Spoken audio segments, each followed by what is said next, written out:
एक जमाने की बात है। एक बहुत ताकतवर बादशाह हुआ करता था। उसकी सल्तनत समंदर से लेकर पहाड़ों तक फैली हुई थी।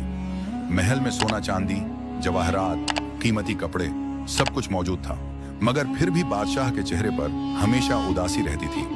दिन में वो दरबारियों से बात करता, शाम को खेल तमाशे देखता, रात को बेहतरीन खाने खाता, मगर दिल में एक अजीब सा खला महसूस करता। एक दिन बादशाह ने अपने वजीर से कहा, मेरे पास सब कुछ है मगर सुकून नहीं। आखिर ये सुकून मिलता कहां से है? वजीर मुस्कुराया और बोला, जहां से दौलत नहीं मिलती शायद वहीं से सुकून मिलेगा हुजूर। बादशाह हैरान हुआ। क्या मतलब? वजीर ने कहा, शहर के कोने में एक फकीर रहता है। मैंने देखा है, वो खाली हाथ है मगर हर वक्त मुस्कुराता है। अगर इजाजत हो तो उसे दरबार में बुलवा लूं? बादशाह ने फौरन हुक्म दिया, हाँ, मैं खुद देखना चाहता हूं कि वो कौन है जो मेरे बगैर भी खुश है। अगले दिन वो फकीर महल में आया, फट्टे पुराने कपड़े मगर चेहरा रोशन। बादशाह ने पूछा, फकीर, तुम्हारे पास न माल, न महल, न नौकर, फिर भी तुम इतने खुश क्यों रहते हो? फकीर ने अदब से जवाब दिया, बादशाह सलामत, मैं रोज सुबह उठकर अल्लाह का शुक्र अदा करता हूं कि एक नया दिन मिला। जो कुछ नसीब में है उसे कबूल करता हूं, जो नहीं है उसके लिए फिक्र नहीं करता। उसी लिए मेरे पास गम के लिए जगह ही नहीं बचती। बादशाह खामोश हो गया।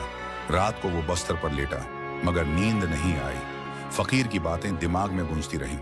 अगली सुबह बादशाह ने फैसला किया कि वो खुद फकीर के घर जाएगा।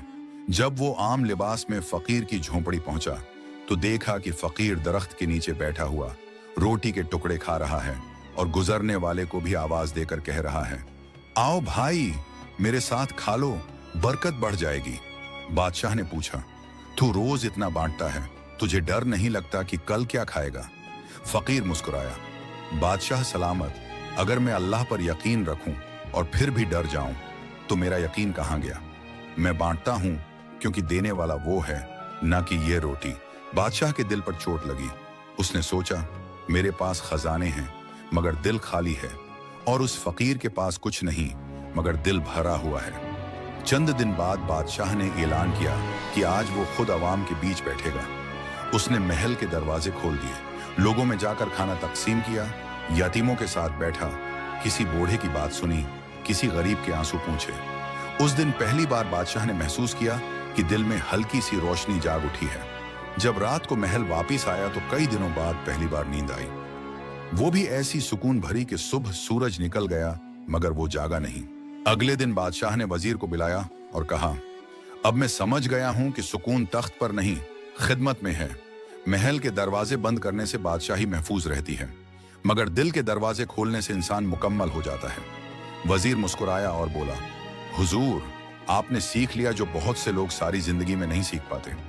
उस दिन के बाद बादशाह ने अपनी जिंदगी का मकसद बदल दिया।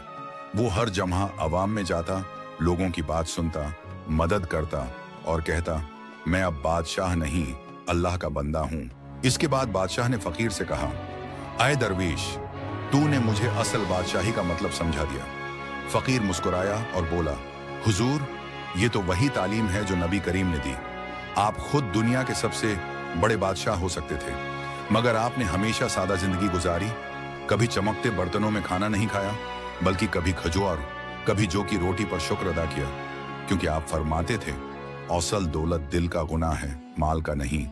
काश हर बादशाह को एक फकीर मिल जाए जो उसे याद दिलाए कि असल ताकत रहम है, असल बादशाही अदल है और असल सुकून अल्लाह की रजा में है।